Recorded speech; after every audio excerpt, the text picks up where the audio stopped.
Hello mga kabibig! Welcome back sa ating bagong YouTube channel. Ito ang pinakamaingay YouTuber sa balat na YouTube. Ako si Kabibig maglamag-lamag na tao with evidence. Ako grabe ang mga pasabog ni Ramil Madriaga. Nagkabulol-bulol lang siya sa pagdepensa mga kabibig. Marami siyang mga moment ba?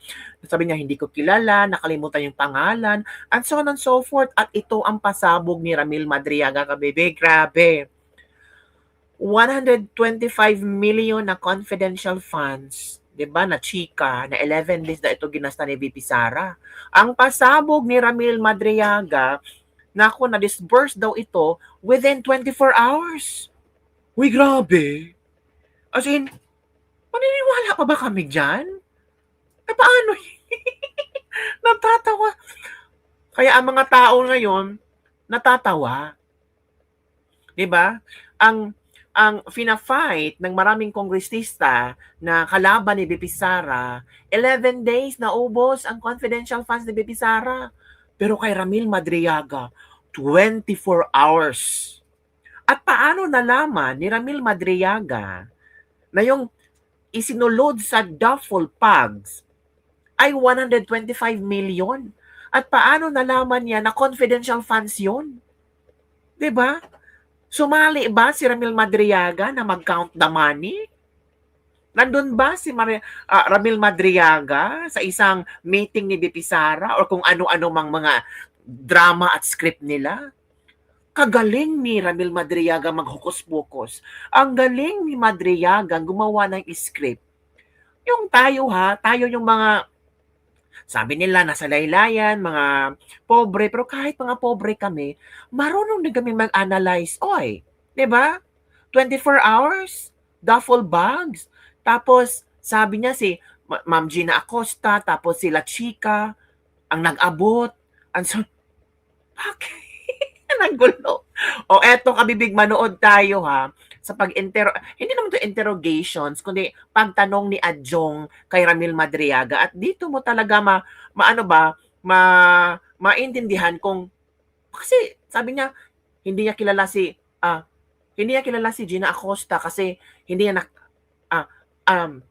basta makinig tayo kabibigan, naguguluhan din ako. Ay, ewan ko Madriaga. O, parang hindi ka na briefing. Parang wala kayong earlier question and answer portion nga, yung briefing ba o yung practice ba na question and answer portion para talaga kung ito yung isasagot, yan ang tanong, yun ito ay isasagot mo. Parang hindi mo na ewan ko, puro ka na lang, hindi ko naalala, nakalimutan ko yung pangalan, and so on and so forth. So, ito kabibig, makinig tayo dito kabibig, dito tayo makinig. Grabe. Ito na. Mr. Madriaga, kasi the Vice President herself had stated in a statement na ang tangi lang daw po ninyong kausap dito po sa mga bagay na ito ay si Mr. Kilala lamang po. So, we would want to discuss further ito pong relasyon po ninyo kay Attorney Kilala. Ano ba yung relasyon po ninyo ni Attorney Kilala, Mr. Madriaga? Si Attorney Kilala po, unang-una kong na-meet sa San Sebastian sa car show. Car show. Doon po kami unang nagkakilala sa car show sa San Sebastian. Siya po yung assistant din nun. Nagdala po ko ng kotse ko para isali sa car show. Doon na po nag-start yung friendship namin. So paano kayo naging malapit sa isa't isa? Sa kotse po. Sa mga sasakyan. Pag nagpapagawa po siya sa shop ko. May shop po sa Cainta sa ibang lugar din. May shop siya. Nagpapagawa po siya ng mga kotse na pwede pang sali sa car show. Alright. Pero paano ho kayo nagkasama doon sa Isip Pilipinas? Tama. Kasi magkasama ho kayo doon sa certificate na binigay po kay Attorney Monsayak, hindi ba? Opo, doon po nag-start yung relationship, yung pagkaibigan namin hanggang naglalaro po kasi ako sa San Sebastian. Lagi rin kami naglalaro sa San Sebastian. Doon Paano po umikot sa basketball sa at sa kotse. Hanggang Isip Pilipinas po.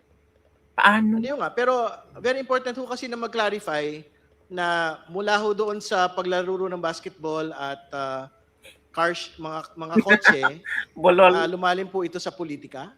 Tama po ba? Opo. Honorable Ridon? Opo. I have to Uy, prevent. nakakatawa kasi si Redon na ang nagbigay ng sagot ni Madriaga. Hindi maka-explain si Madriaga kung paano naisali si Atty. Kilala sa Isip Pilipinas. Di ba? Si Redon na lang nung nagbigay ng hint ni Madriaga na, napunta kayo sa istorya about politika, aside from naglaro-laro kayo ng basketball at tungkol sa mga car show, napag-usapan. Natatawa ako. Goodness gracious, anong nangyari? That question because that is Natawa si Redon. probing already. Yes, I submit. Please confine to the facts and information which are evident already in his supplemental affidavit, including the pictures attached thereto. I submit, Madam Chair. Meron pong litrato doon sa inyo pong supplemental affidavit. Yung sinasabi pong kasama po ninyo sa litrato si Mr. and Mrs. Kilala. Tama po ba? Opo, Madam Chair, Your Honor. Kailan po ito nangyari? Alam mo yan. Hindi ko na po matandaan, Your Honor. Lagi po akong wala sa amin sa bahay. Hindi na naman yun ay tandaan. Bakit hindi mo natandaan kung meron kang pictures noon sa kanila? Hala. At ano po yung event nung pong litrato po na yun na magkasama po kayo ni Mr. and Mrs. Kilala? Kasal po ng eldest son ko, Madam Chair. Kasal ha? Anak po ninyo. Opo, kasal po ng eldest son ko. So kailan po yun? Hindi ko na po matandaan. Siguro po 3 to 4 years ago. Hala, grabe. Kasal ng eldest son mo, hindi mo matandaan kung kailan yung kasal? Kung petsa ng kasal ng anak mo? Hala, grabe ka naman. Importante yun kasi anak mo yun eh. Kahit buwan man lang, kahit taon man lang. 'Di ba?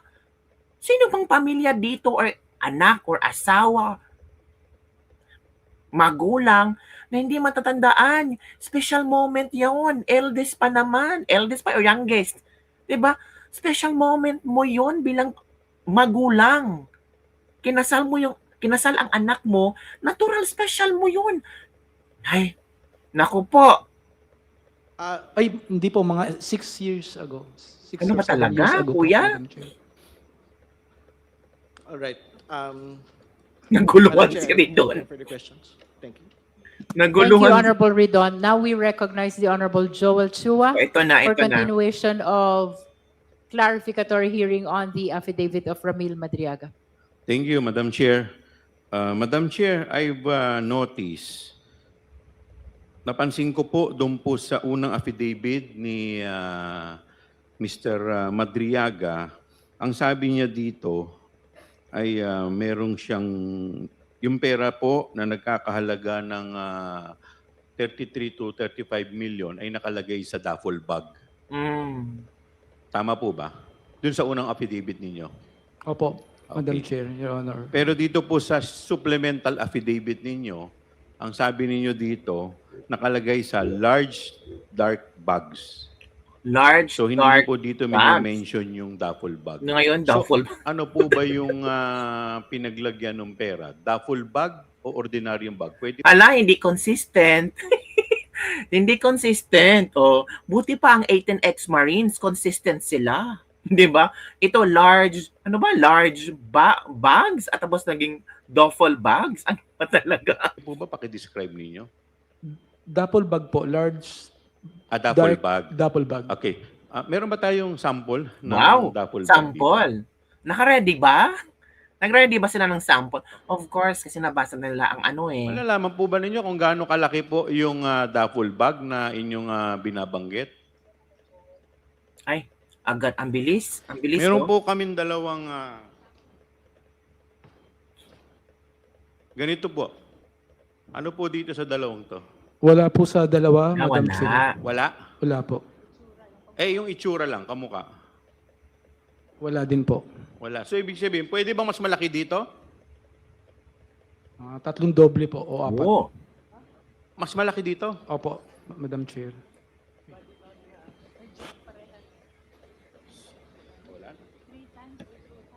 So, ibig sabihin po, 3 times nung bag na pinakita ko po. 3 to 4 times, Madam Ah, Chair. 3 to 4 times. Ang laki. Bigger. Opo. Doon po sa mas malaking duffel bag na pinakita po natin. Opo, pahaba po, pataas. Pataas, ito po, na sa screen. Dito po sa screen, ayan po. Makitid po yan, tsaka wala pong gulong yun. Tapos, Walang gulong, makitid. makitid po yan. Yun po malapad. Mga dalawa pong ganito po. Ang lapad po. Dalawang. Ang lapad. Tapos ang kapal po mga isang. Alright. So, that would be all, Madam Chair.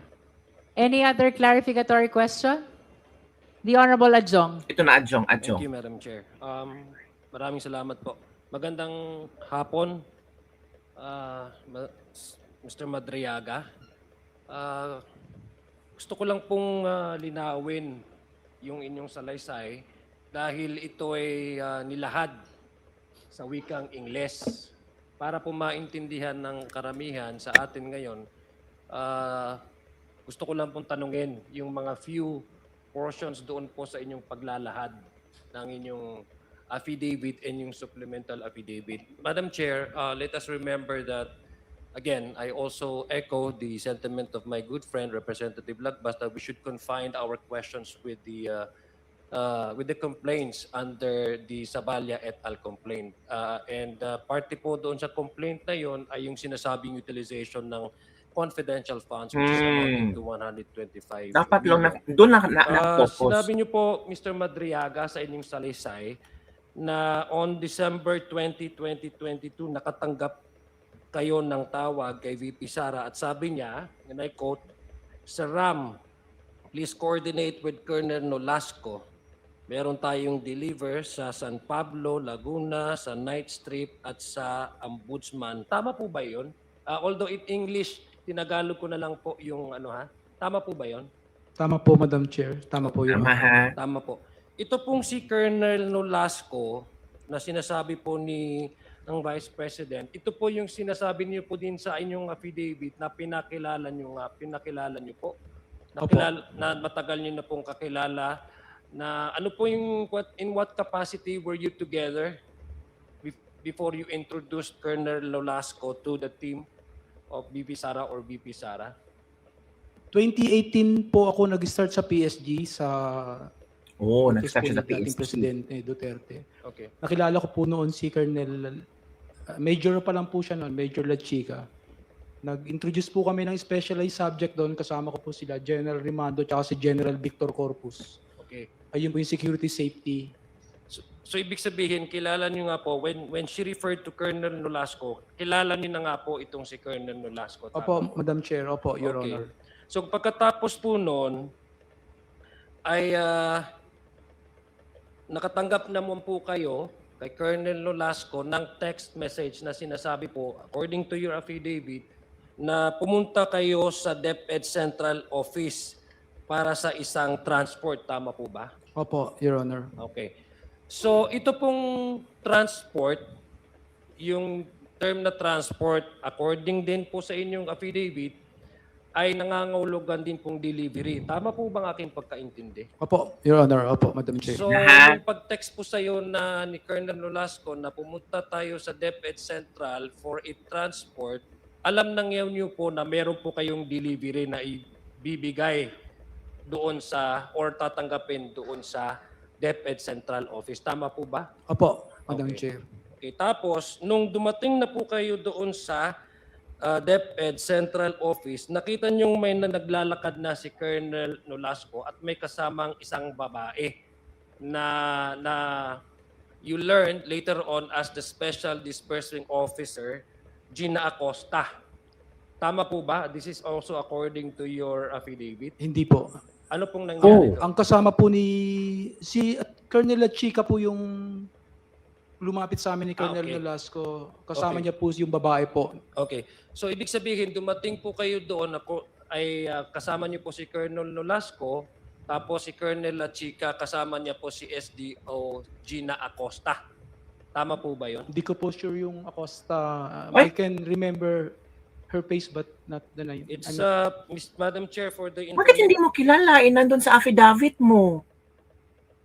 Diba? information of this August chamber, according to the affidavit of Mr. Madrega, which he read earlier, on page 12, Yan na. ang sinabi, number? Yan na. Hindi kilala si ano ha, La Chica. Number Si ano ha? page 80, Acosta, number ha? 60. At around, and I'm quoting directly from the affidavit of Colonel Mr. Madriaga. At around past 3 to 4 p.m., 2 government vehicles with red plates entered the DepEd compound, and then Colonel Nolasco told me, ayan na, ayan na. Colonel La Chica appeared with a lady who I later learned to be Special Disbursement Officer SDO Gina Acosta. Pero hindi niya kilala. Diba? Hala ka! After, 4 large dark bags were unloaded from the vehicles, 3 large bags and 1 lighter colored and relatively smaller bag. Colonel Nolasco told me that each bag contained around 30 million pesos to 35 million pesos. Sinulas ko na ng sabi Tama sa po ba yung kanya. pagkabasa ko? Sa affidavit? Tama po. So tama lang po yung pagkasabi ko na nung dumating po kayo doon sa DepEd ay nakita niyo po si Colonel La Chica papalapit na may kasama si SDO Acosta, which you later learned as the Special Disbursement Officer. Tama po ba yun? Tatandaan ko po yung mukha po ng babae pero hindi po ko familiar nung nakita ko sa pangalan nung time na yun. Okay, pero kasi sinabi naman po later you learned that it was Yes, sir. the Special Hala ka, yun na, late. Hindi niya kilala. Hala pa. So, paano mo nakilala? Di ba? Disbursement Officer Si Gina Gina Acosta po. Opo. Gina. Ala, Ngayon, late sinabi ka niyo na. din po doon sa inyong salaysay na after few years na nalaman sa publiko, and this was also being reported publicly, that the 125 million confidential funds were actually spent in 11 days. At according to you, hindi po yun totoo dahil 24 hours ay nai-deliver na namin yung amount na yun. Tama po ba yun? Tama po, Madam Chair, Your Honor. So yung pinakita po kanina ni aking kasamahan na duffel bags na na-mention din niyo po dito sa inyong affidavit na duffel bags, yun po yung eksaktong nakuha ninyo na received from by you from Colonel La Chica and Gina Acosta, as you mentioned here in your affidavit, as the amount to be transported or to be delivered. Tama po ba yun? Opo, Your Honor. Okay. Nakita niyo naman po yung bag na yon at tinuro pina-confirm po sa inyo yon at na-describe niyo naman po kung gaano kalaki at kaliit. Tama po ba yung kanina lang, no? Opo, So Your ibig Honor. sabihin, kung kayo po yung nag-transport at na-deliver, A few years later, I read from several media reports that 125 million pesos of VP confidential funds in 2022 were reportedly utilized in 11 days. This is wrong because I personally disposed the money in less than 24 hours. Sabi ni La Chica. Wow, galing La Chica. at kayo, sabi niyo nga po, kumuha kayo ng 1 million. Ibig sabihin, nahawakan niyo po itong duffel bags na ito. Tama po ba? Opo, Madam Chair. Opo, Your So, Honor. mabigat ba? Opo. Gaano kabigat? Madam Chair, Sa probing. O yan na kabibig. Kayo na ang bahalang humusga. Kayo na ang bahalang humusga, ha? Bahala kayo dun. Basta kayo na ang bahalang humusga kung nagsasabi ba ng katotohanan si Ramil Madriaga. Kasi sabi naman ng COA, walang problema ang CF ni VP Sara. Diba? Kayo na ang bahalang humusga, kabibig. Basta ako, nakikita ko parang kulang yung rehearse ni Madriaga. At kung talagang alam niya ang lahat ng mga pangyayari, 'di ba? Hindi sana siya magbulol-bulol. Hindi sana niya sasabihin na hindi ko alam, hindi ko kilala, or nakalimutan ko na yung petsa, kasal ng anak mo, nakalimutan mo. 'Di ba, kabibig? So yun lang, kabibig, ang ating latest lebag-lebag for the day. Don't forget to like, subscribe, and share this video. Bye everyone! See you next time. Mahala na kayo mag-decide dyan, ha?